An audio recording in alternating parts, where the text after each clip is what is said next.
Canadá es una nación reputada internacionalmente como tolerante y libre. El segundo país mayor del mundo reúne una compleja sociedad en la que la integración de las diversas razas y costumbres es una de sus principales características.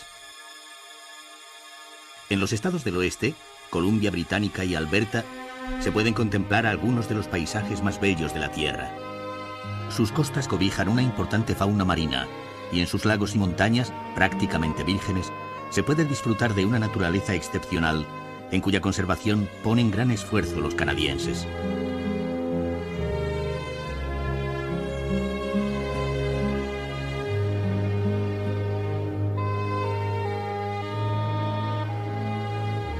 Naturaleza y urbe, integradas entre las montañas y los bosques, sus ciudades albergan, junto a una singular forma de ver la vida, una arquitectura contemporánea que constituye uno de los hitos del arte moderno.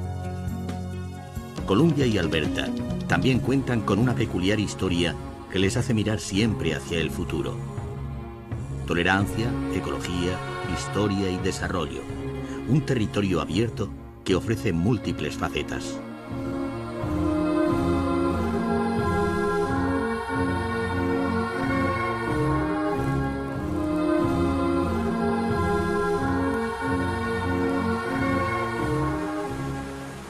Todos los países poseen su propia aventura, pero solo en los más privilegiados su pasado se une con la epopeya y la leyenda. Canadá es una joven nación que mima su reciente historia, la épica de la conquista de un territorio inalcanzable, el dominio de una geografía abrupta y poderosa, el trayecto iniciático de los pioneros, el desasosiego de los colonos y el mítico mundo de la pradera. Pero una joven nación puede ocultar un viejo país. En estas tierras susurran los ecos de otra historia más antigua, diferente a la del hombre blanco y quizás por ello silenciada.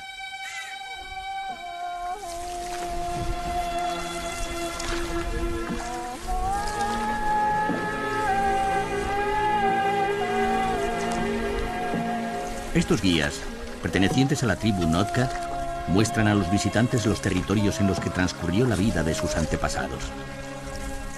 Al hacerlo, al mismo tiempo que consiguen unos ingresos necesarios para su subsistencia, recorren un sendero imaginario que les une con su pasado y vertebra su futuro. Los dibujos de las canoas, la forma de los remos y los atuendos rememoran algunas de las tradiciones de este pueblo que junto con los Makah eran los únicos en toda la costa noroeste que cazaban ballenas.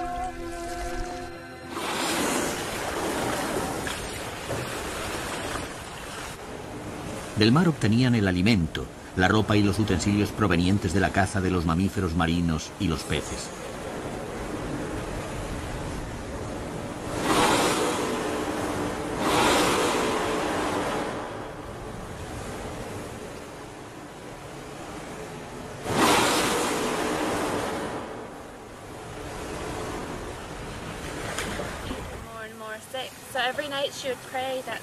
Nimuit cuenta a los viajeros las vicisitudes de la vida de los nativos y les habla de una antigua leyenda de unos osos que acogieron a un bebé huérfano perdido en el bosque y lo criaron.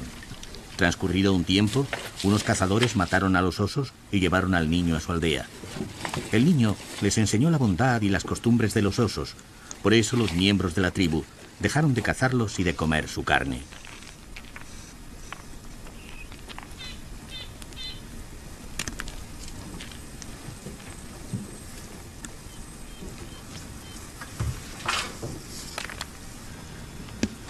El oso es un símbolo, un fetiche, en el que convergen los mitos y la magia de multitud de tribus indígenas de Norteamérica. La tradición oral de estos pueblos trae otras fábulas que relatan cómo un indio cazador hirió a una osa, quedando él también maltrecho. Recogido por los osos, fue curado y convivió con ellos, aprendiendo su lenguaje y sus hábitos. Llegó a casarse con la osa a la que había lastimado. Cuando volvió con los seres humanos, les enseñó muchas hierbas medicinales y el secreto de los bosques. Se asociaba a los osos con un espíritu de inmortalidad que otorgaba a los hombres protección. El alma del ser humano podía transformarse en oso, transmitiendo a sus descendientes su fuerza. La experiencia del ancestro otorgaba el derecho a pertenecer al clan del oso y portar orgullosamente máscaras que lo representaran. Los osos que el viajero actual puede contemplar en su peregrinar por el paisaje se transforman hoy en testimonio de la riqueza natural y cultural que aún encierran estas tierras canadienses plagadas de misterios.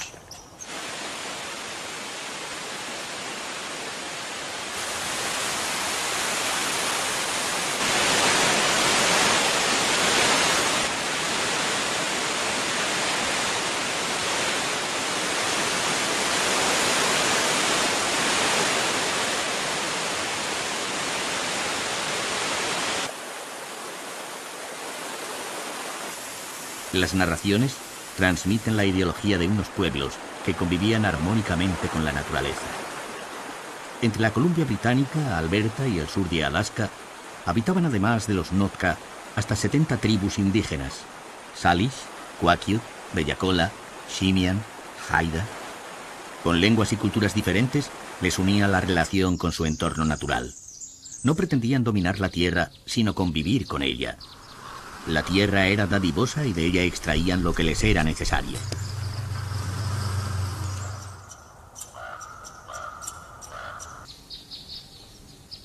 El litoral pacífico, la cordillera marítima y la gran cadena de las montañas rocosas guardaban todas las riquezas.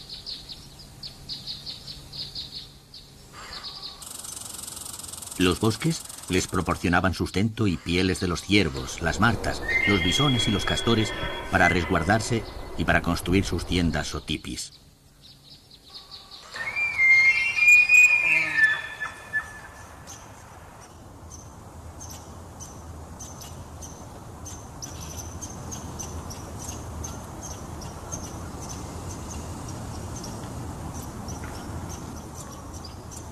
Los árboles les daban la madera para las canoas, las casas, las cestas, las esterillas y las capas.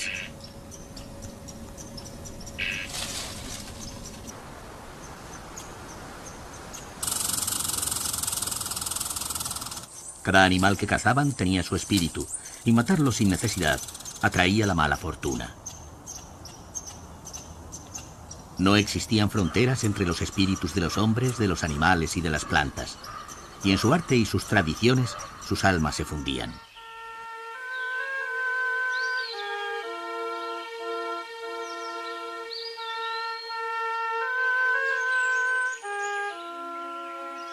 Unas de las obras artísticas más representativas de las tribus del litoral de Columbia son los llamados postes o tótem. El árbol, transformado en madera tallada, genera lenguaje. Cada tótem tiene un significado distinto. Reflejan la historia, las vicisitudes y los derechos conseguidos por las familias a través del tiempo.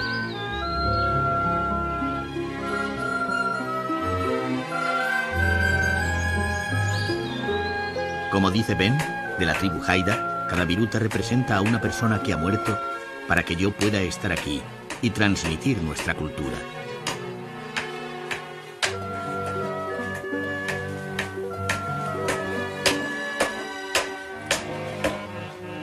Ben trabaja conjuntamente con Wayne y con Jan Dekemer en Capilano para rescatar y revivir las huellas de su cultura autóctona, oscurecida durante demasiados años.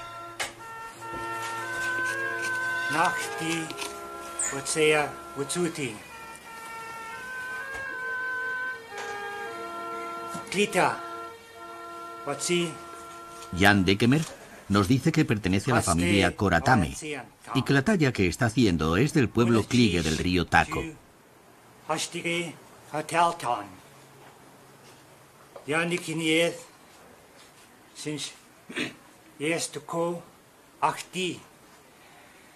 La máscara lleva los colores familiares y se usa en las danzas.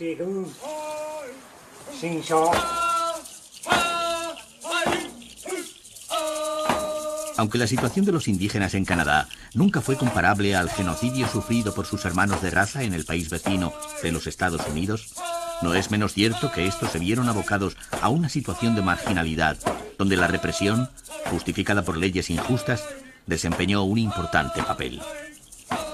Las autoridades británicas y los colonos intentaron la integración del indio obviando su mundo y su cultura.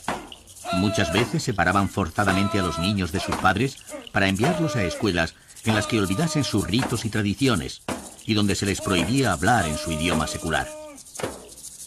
Hoy algunas de las expresiones de estos pueblos pueden sentirse en el Museo de Antropología de Vancouver, donde se acumulan retazos de memoria que guardan una compleja cultura.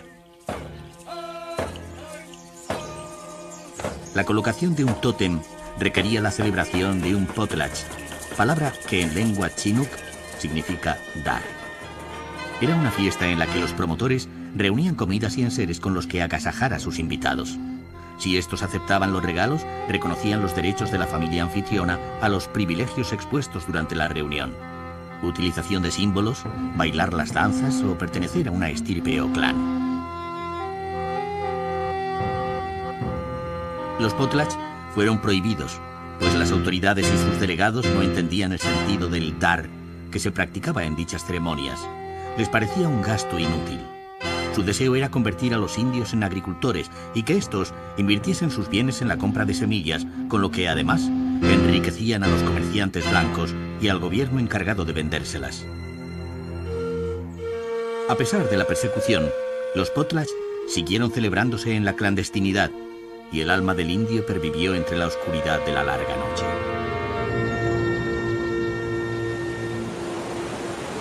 El descubrimiento de América había convulsionado el mundo. Hombres y mujeres de la vieja Europa buscaban nuevos caminos en los que encontrar una felicidad anhelada. Pero para una gran mayoría, la dicha no se encontraba en el disfrute, sino en la riqueza. Y todos querían poseerla.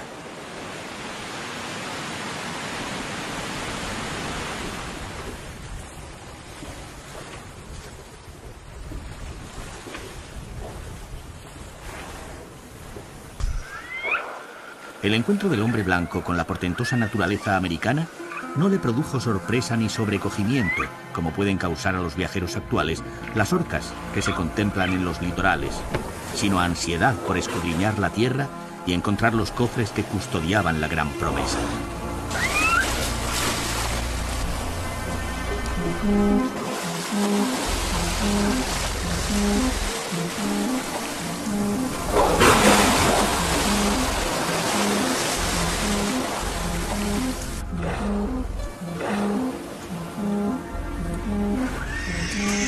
Con el mismo fervor con el que en Sudamérica el mito del Dorado propició el descubrimiento de paisajes y pueblos hasta entonces desconocidos por los europeos, exploradores y marinos hispanos recorrieron estas costas del Pacífico canadiense en busca del paso que favoreciese el rápido comercio de las riquezas americanas con Europa o acortase con Asia la ruta de las especias.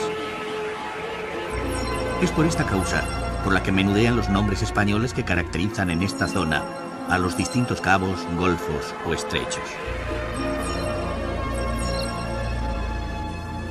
Leyendas y mitos crearon ficticias historias y viajeros imaginarios como el marino español Ferrer Maldonado o el griego Juan de Fuca, que con espíritu visionario predicaron extraordinarias aventuras en un país que tan solo sus sueños habían explorado.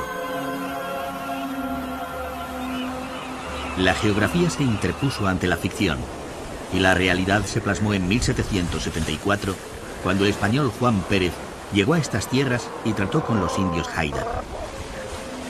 Pero la expedición que marcaría el destino de esta geografía fue la del capitán Cook, quien en su tercer viaje alrededor del mundo arribó a las costas de Columbia y reivindicó el territorio como posesión de la corona británica.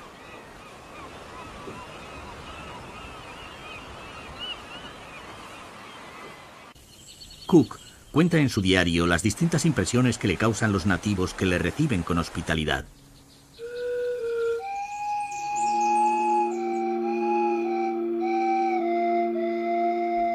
A pesar de algún sobresalto recibido al descubrir en los regalos de un poblado costero cráneos y manos de algunos enemigos, prosigue su viaje hacia el litoral interior, estableciendo relaciones con numerosas tribus y culturas de las que le sorprende su pacifismo, señalando que no sabían ni agredirse. Al comerciar, repara en la riqueza de las pieles, sobre todo de la nutria marina, y en los cuantiosísimos beneficios que la venta de estas proporcionaría en lugares como China. El diario del capitán Cook se publica en 1784 e inmediatamente atrae la atención de los grandes comerciantes europeos sobre las tierras en las que se encuentran. La suerte de la Columbia británica y la de los indígenas que vivían en su seno estaba determinada. Los primeros tramperos fueron bien recibidos por las tribus que también se beneficiaron del comercio. Como dice el historiador canadiense Desmond Morton, los exploradores y colonos habrían muerto en mayor número y seguramente habrían abandonado su conquista si no hubiesen contado con la ayuda de los nativos, que enseñaron a los europeos sus métodos de supervivencia, su territorio y sus recursos. La moneda de pago no fue la misma, y pronto surgieron los conflictos. El escritor francés Jean-Jacques Rousseau, contemporáneo del capitán Cook, en su obra Origen de la desigualdad entre los hombres, dice: el primer individuo al que tras haber cercado un terreno se le ocurrió decir «¿esto es mío?», y encontró a gente lo bastante simples para hacerle caso, fue el verdadero fundador de la sociedad civil. Cuántos crímenes, guerras, asesinatos, cuántas miserias y horrores no le hubiera ahorrado al género humano el que, arrancando las estacas, hubiera gritado a sus semejantes: «Guardaos de escuchar a este impostor. Estáis perdidos y olvidáis que las frutas a todos pertenecen y que la tierra no es de nadie». La frase de Rousseau adquiría especial concreción en las tierras americanas. Los europeos traían consigo el arraigado concepto de la propiedad de las tierras y la necesidad de establecer un marco legal que lo amparase. Los indígenas americanos entendían la tierra de forma bien diferente, y en su pensamiento no cabía la propiedad privada de ella. No es difícil imaginar el estupor de los indios al escuchar del hombre blanco que las tierras en las que habitaban y en las que habían vivido sus ascendientes pertenecían desde entonces a los recién llegados. Un nuevo mundo se imponía en las vírgenes tierras del oeste canadiense, mientras otro se sumergía para siempre.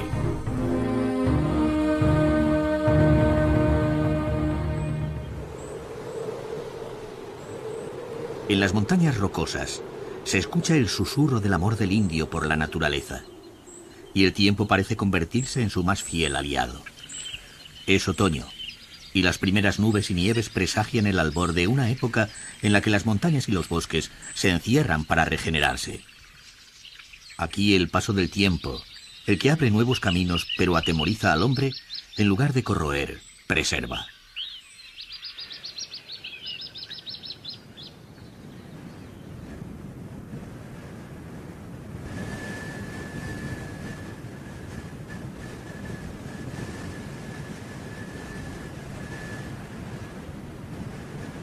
Las montañas rocosas son la auténtica columna vertebral de Norteamérica, el alma que une el norte con el sur, las tierras más frías con los desiertos más cálidos, las geografías más despobladas con los territorios más habitados.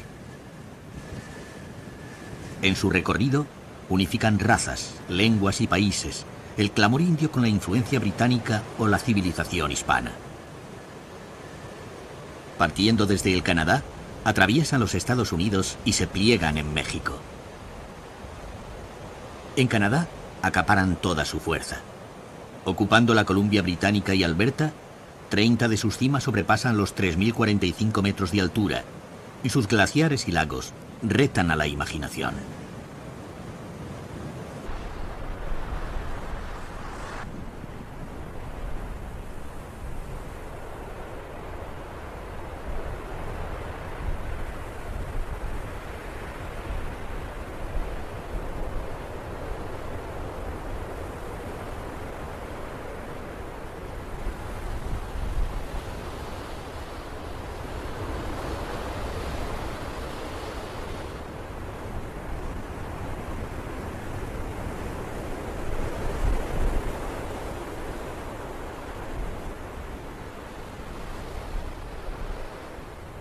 Encantamiento y soledad, pero también diversión.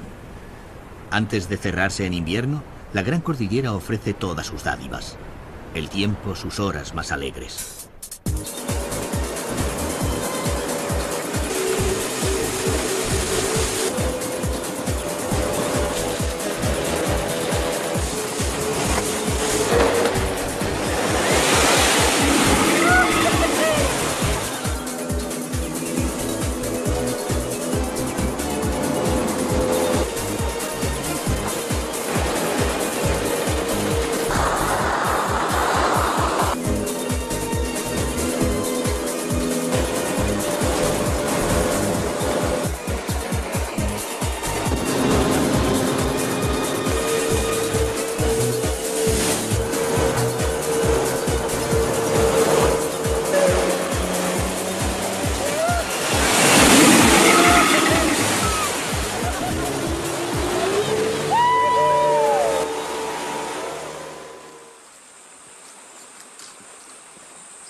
las condiciones geográficas más difíciles no impidieron el asentamiento de ciudades.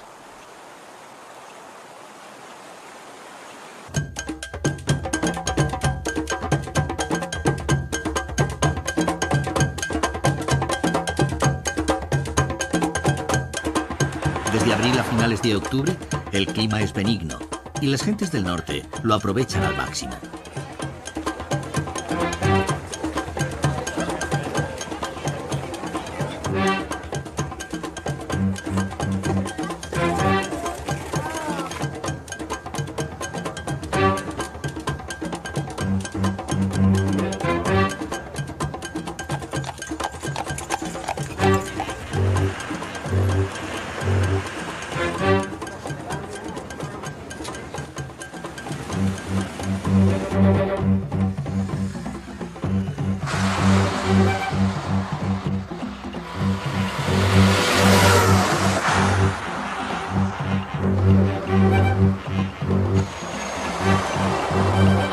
Desde la ciudad de Banff se pueden explorar los parajes más bellos de las Rocosas, y agencias como Dominion Tours acercan al viajero a los puntos neurálgicos.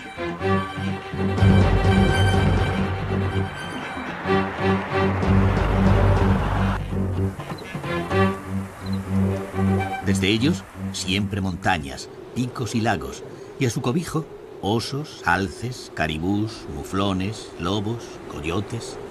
Naturaleza en estado virgen para satisfacer curiosidades y sueños.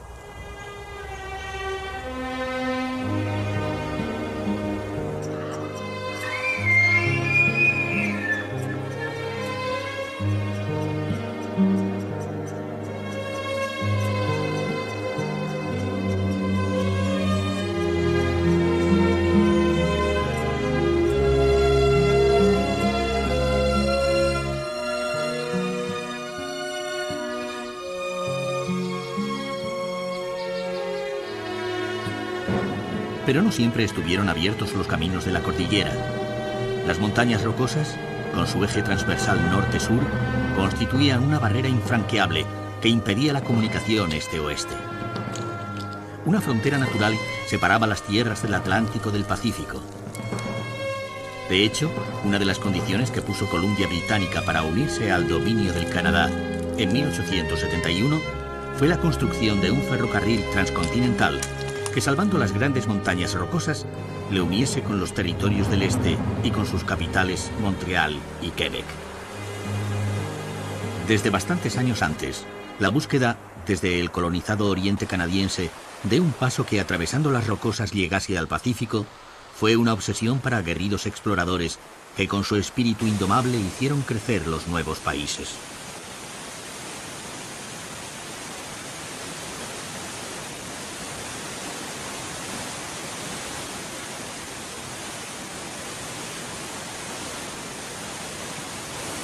Tras varios intentos, el escocés Alexander Mackenzie, navegando ríos, atravesando, gracias a la ayuda de los indígenas, senderos ocultos y escalando montañas, tras superar retos y naufragios como el ocurrido en el río Fraser, alcanzó desde el este la Columbia Británica.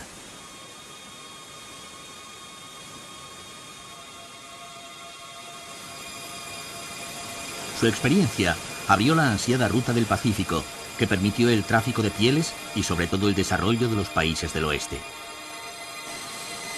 Hoy, las montañas rocosas son mucho más accesibles, pero el hombre blanco ha aprendido a valorar la naturaleza.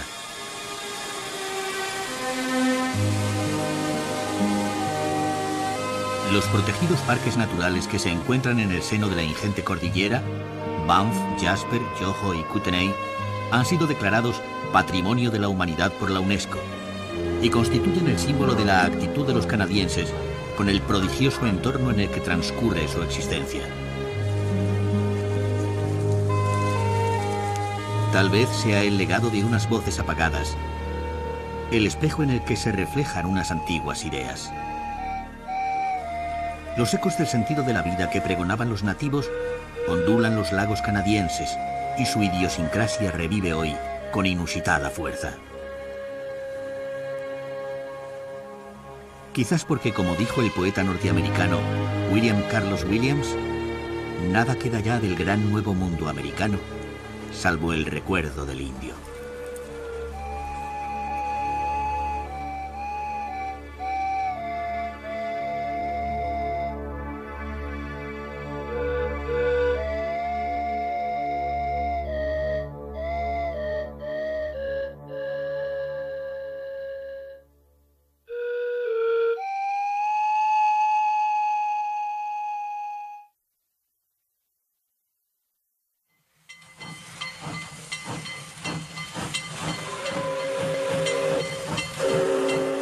El desarrollo trajo otras gestas. En el mundo del oeste, las fronteras eran endebles, tan solo obstáculos efímeros que atraían a la épica para cruzarlos. Ninguna frontera era la última. La tenacidad y los nuevos adelantos tecnológicos impulsaron la fuerza necesaria para convertir en realidad la aspiración de comunicar por tierra el Pacífico con el Atlántico.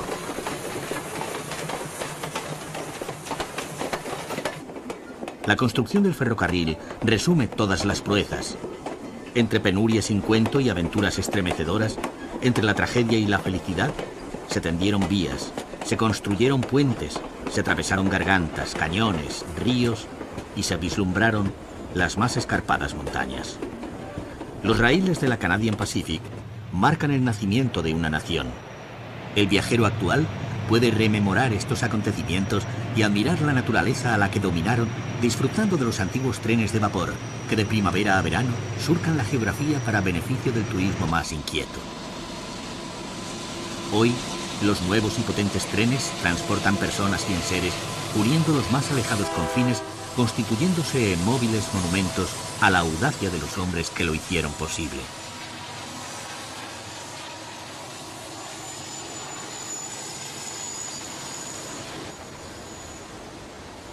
El ferrocarril alteró la sociología de un país.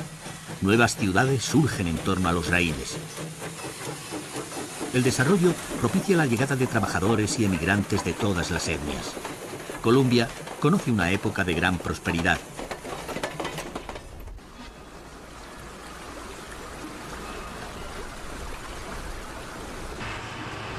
Victoria, en la isla de Vancouver, se convierte en capital de unos territorios que quieren hacer suyas historias ajenas. En el Nuevo Mundo, la dependencia de la corona británica acentúa las tradiciones más costumbristas.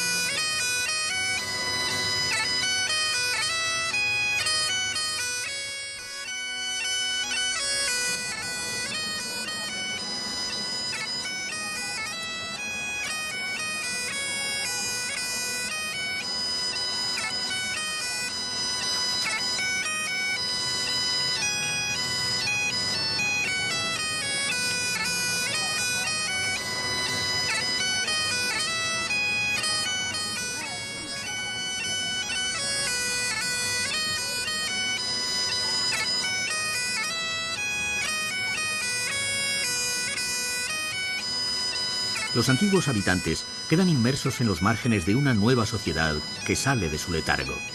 Hombres y mujeres provenientes de lejanos países hacen suya la incipiente nación.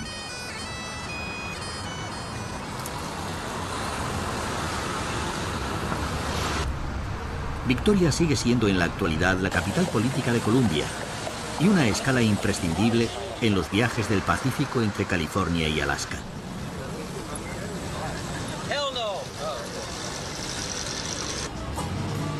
Pero es además, como verifican sus confortables hoteles, un importante destino turístico.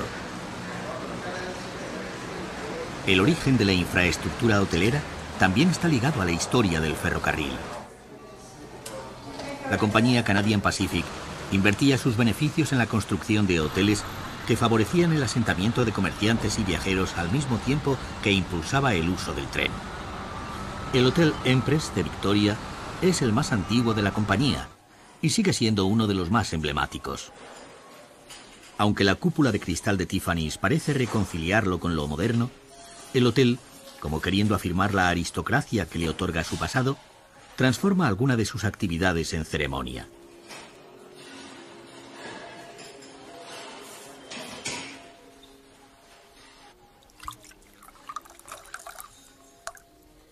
En el lejano oeste, la ortodoxia de la tradición de la más refinada corte inglesa. That's great tea. I always take it black. Do you? Yeah, I was just following suit when you did. Actually, I don't know if they got yours on there. Would you like some tea?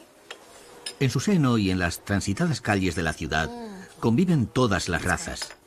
Desde el lejano oriente, los trabajadores chinos y japoneses llegados para la construcción del ferrocarril o la pesca del salmón trajeron con ellos sus tradiciones.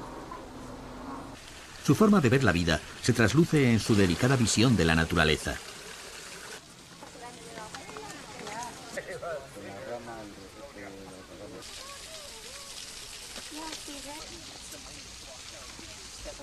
Muchos de los jardines que ornamentan Victoria y sus alrededores llevan la huella del sol naciente. Pero algunos hombres buscan otros horizontes alejados de la naturaleza domesticada. Es la llamada de la pradera que invita a la aventura individual, a la búsqueda de nuevos senderos que no limiten sus vidas. Y en este trayecto, la soledad ante el paisaje impulsa el ir siempre adelante, adentrarse en un territorio en el que alimentar nuevas esperanzas en un país sin fronteras. Entre Columbia y Alberta, entre montañas y llanuras, se extienden tierras vírgenes en las que aún hoy el viajero puede encontrar los espacios abiertos, los lugares libres en los que el ser humano encuentra su grandeza. El refugio donde se esconden la historia y las leyendas.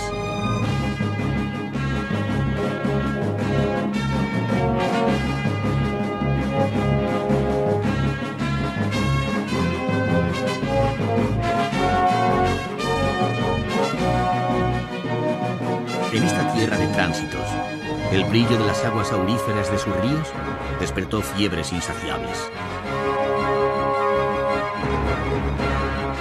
El oro fluía y un aluvión de personas de todas las razas y rincones recorrió estos parajes en busca de la fortuna anhelada.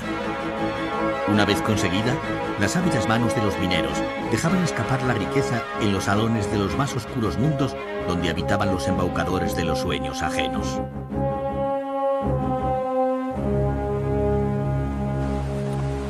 Todo este mundo quedó reflejado en la literatura de Jack London, que no en vano tituló a la novela que hacía la crónica de estos sucesos como La llamada de la selva.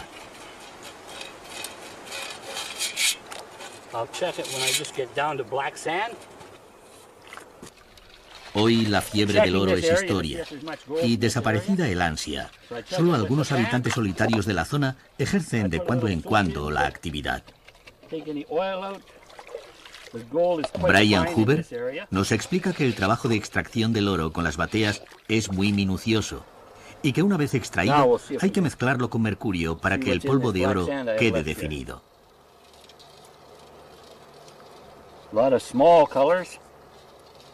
Desaparecidas ya las grandes concentraciones, su labor le dará al menos algún sustento, aunque su auténtico trabajo se desarrolla como vaquero en los ranchos de la zona.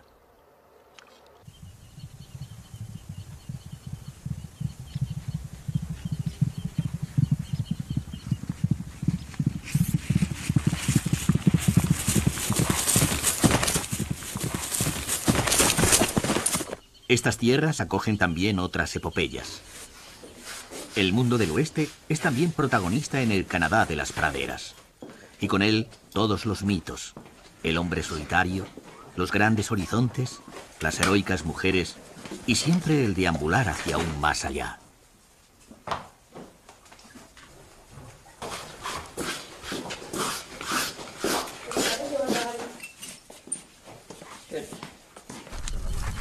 En la actualidad, todavía persisten los ranchos que siguen ejerciendo su actividad ganadera tradicional, sin apenas percibir cambios de cómo lo hacían siglo y medio atrás. Otros, como el rancho Echo Valley, sin perder su actividad, han transformado sus instalaciones para hacer revivir a los nuevos viajeros las antiguas costumbres.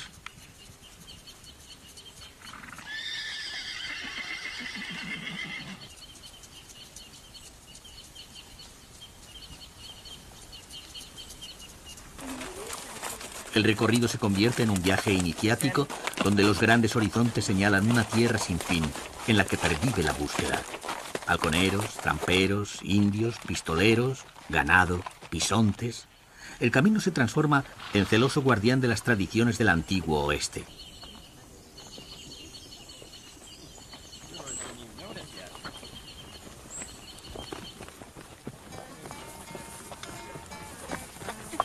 Y el atardecer dota de contemporaneidad a los recuerdos. El auténtico cowboy sigue habitando estas tierras más allá de la nostalgia. I'm an all-around cowboy, I've won it 6 years in a row. I'm the all-around cowboy, meet the Chamba, the big rodeo. I've made me some money, I've had me some good times. The falls that I've had have been few. Till the all-around cowboy fell head over heel in love with this rodeo queen. Well, I was the cowboy that says he would never be roped.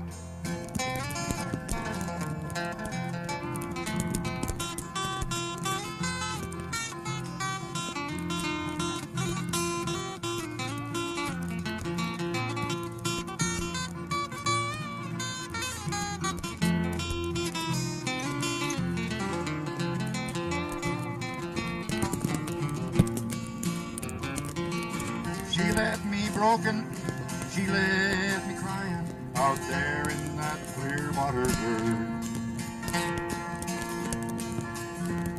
The moment I looked in her blue eyes, I knew I was gone. She tried to hurt me, but the feelings that I had were so strong. She showed the world what an all-around cowboy could do. She showed the world how an all-around cowboy could look like an all-around.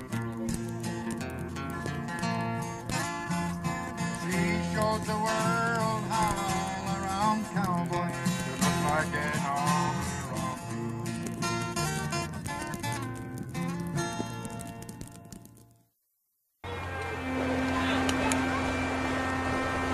El desarrollo hurtó la marginalidad a las tierras del oeste y con él aparecieron nuevos mitos, pilares de la historia de esta tierra.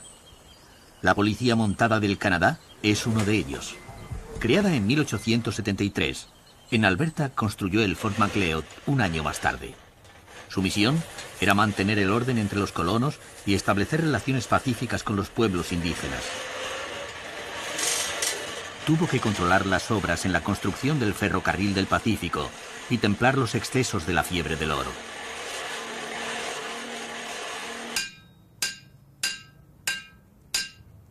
Su tacto le valió el respeto. El jefe de los pies negros, Crowfoot, reconoció su valía diciendo: «Nos han protegido como las plumas de un ave las protegen en invierno».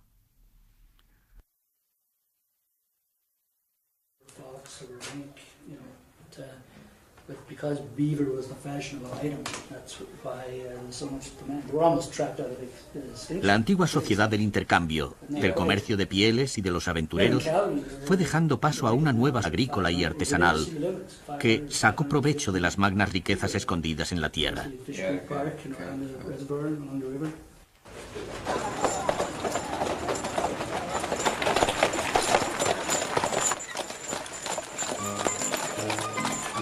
En el Parque Histórico de Calgary, el viajero puede experimentar las formas de vida de esta época.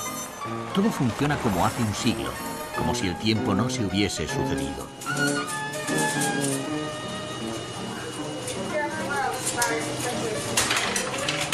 Los canadienses cuidan su reciente historia y hacen todo lo posible por no olvidarla, pero también por rememorarla. Atendida la ciudad histórica por personas voluntarias o por hombres y mujeres ya jubilados que dedican su tiempo a diversas actividades sociales, todo funciona con los mismos medios y utensilios de 100 años antes. Artesanía e historia vivas que se mantienen gracias al apoyo de todos. Las casas y talleres son auténticos y han sido trasladados desde sus antiguos lugares para ser remontados pieza a pieza y recuperar su antigua vida. Su mensaje se transmite uniendo generaciones y tejiendo hilos indelebles entre el pasado y la contemporaneidad.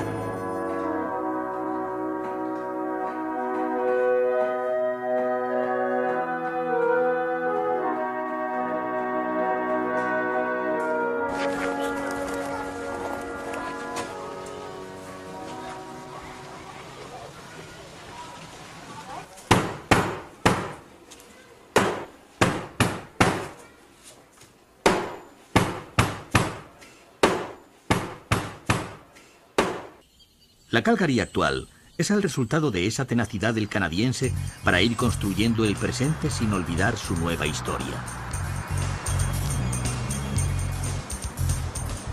Ciudad conocida por la riqueza de su entorno petrolífero, que permitió un fuerte desarrollo económico, es hoy un ámbito moderno que recoge variopintos rascacielos.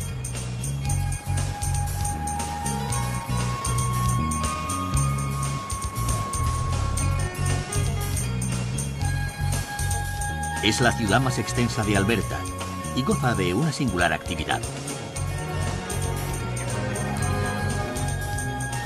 Sus habitantes se enorgullecen de haber sido sede de los Juegos Olímpicos de Invierno de 1988, porque a partir de diciembre hasta mayo, la nieve se adueña de la ciudad y todo el bullicio de la primavera y el soleado estío desaparece cobijándose en el interior. El centro de la ciudad está unido por pasajes subterráneos y por pasarelas de tal manera que se puede transitar por todas las calles y entrar a todos los comercios sin salir al exterior. De esa manera, la vida puede proseguir inalterable haciendo caso omiso al más pertinaz de los fríos. Solo el desarrollo económico y urbanístico puede permitirse obras de semejante infraestructura. Pero la bonanza económica no esconde las raíces de la ciudad que sus habitantes constantemente reivindican. Calgary es una ciudad ranchera, una ciudad del oeste, y en cualquier rincón, bar, café, discoteca o garito, se encargan de recordarlo.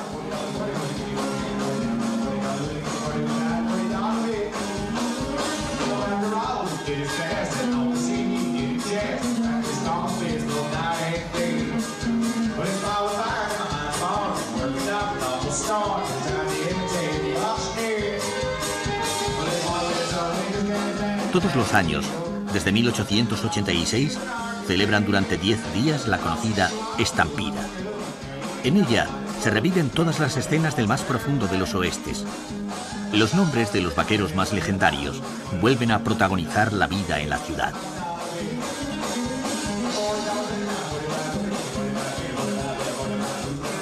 Chinoutri pervive, y con él el resto de los mitos, de las historias de los pieles rojas y de los cowboys. El oeste sigue teniendo horizontes de leyenda.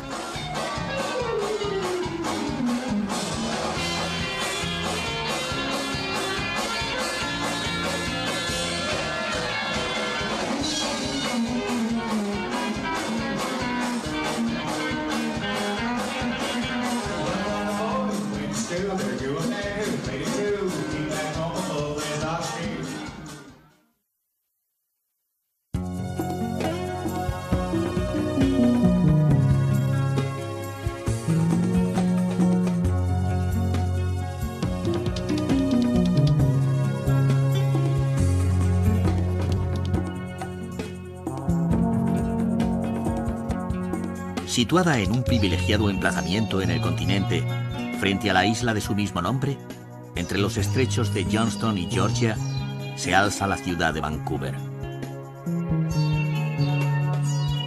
Desde comienzos del siglo XX, conoció un importante desarrollo.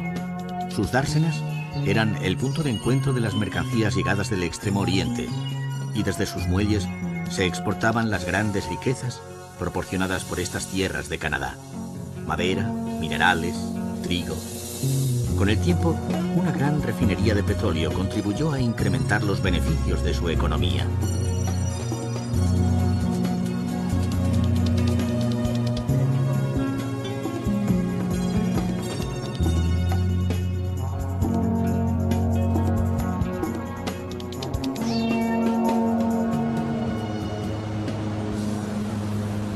Vancouver es la ciudad más importante del Pacífico canadiense, eje de las comunicaciones de Columbia Británica.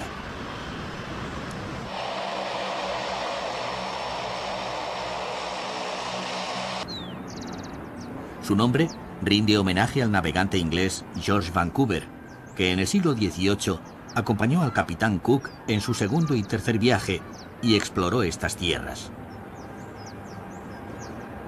La ciudad fue fundada en 1886 sobre las cenizas del pueblo de Granville, destruido por un incendio.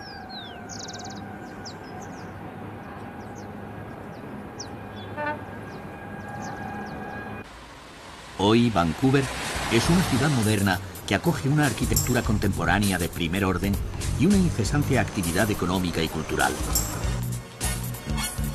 Alrededor de la avenida principal Robson Square, el cristal refleja los diversos estilos y materiales de los rascacielos, testimonio de la evolución de la arquitectura en el siglo XX, que proyectan su sombra sobre Gaston, el barrio antiguo.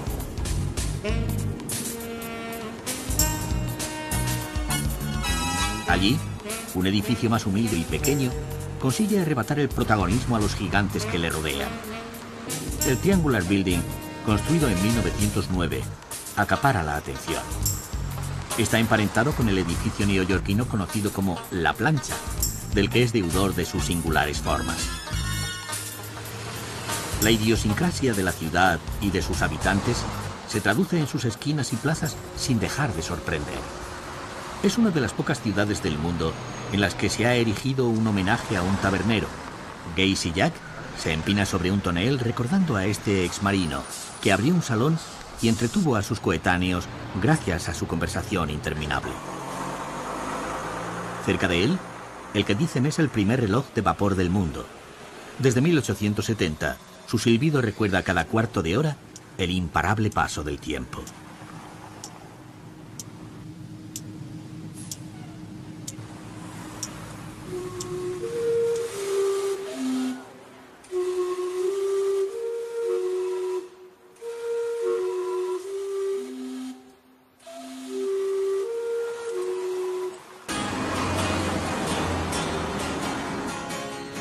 Pero lo que realmente transpira Vancouver es tolerancia y libertad. La formación de la ciudad y la bondad de su economía han servido de polo de atracción de numerosos inmigrantes de todos los países. Este aluvión de gentes de distintas procedencias caracteriza una ciudad multirracial y multicultural que en el respeto por los demás y sus diferencias adquiere su propia identidad.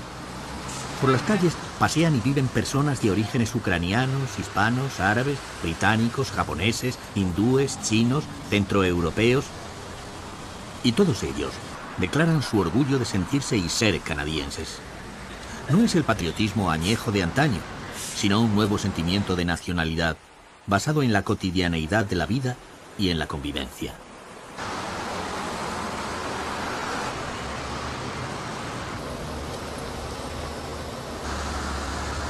El barrio chino de Vancouver es anterior a la misma ciudad.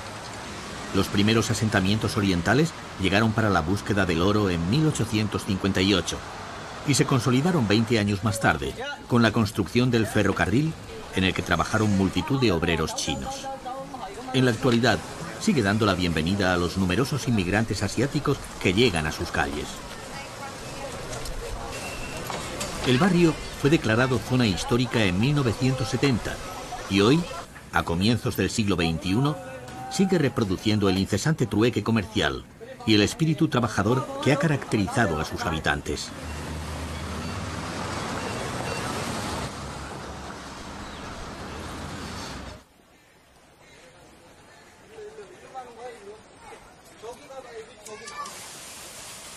Pero lo que define a Vancouver no es solo su incesante vida comercial, sino la contemplativa, su sentido del ocio y del disfrute. La ciudad goza de un clima templado por las corrientes del Pacífico, que la diferencian de la geografía extrema del interior. Esta suavidad favorece la proliferación de especies vegetales y hace que Vancouver albergue bosques ecuatoriales centenarios. Sus habitantes se han encargado de protegerlos.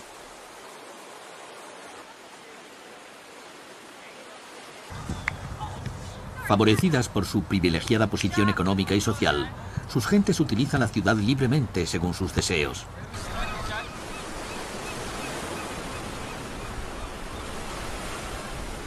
Su realidad sirve de espejo a una planificación urbana que tiene más en cuenta las necesidades de sus habitantes que la especulación. El censo del casco urbano apenas llega a los 500.000 habitantes, lo que, dadas las dimensiones de la ciudad, permite a sus ciudadanos una libertad de esparcimiento difícilmente igualable.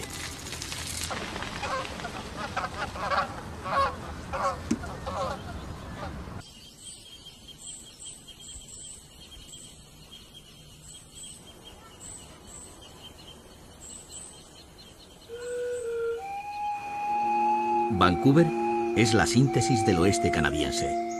En ella conviven la naturaleza y la urbe, lo moderno y lo antiguo, las tradiciones milenarias y la vanguardia, las razas y costumbres más dispares. Y todo ello se amalgama en un todo armónico sin estridencias, con la mayor sencillez.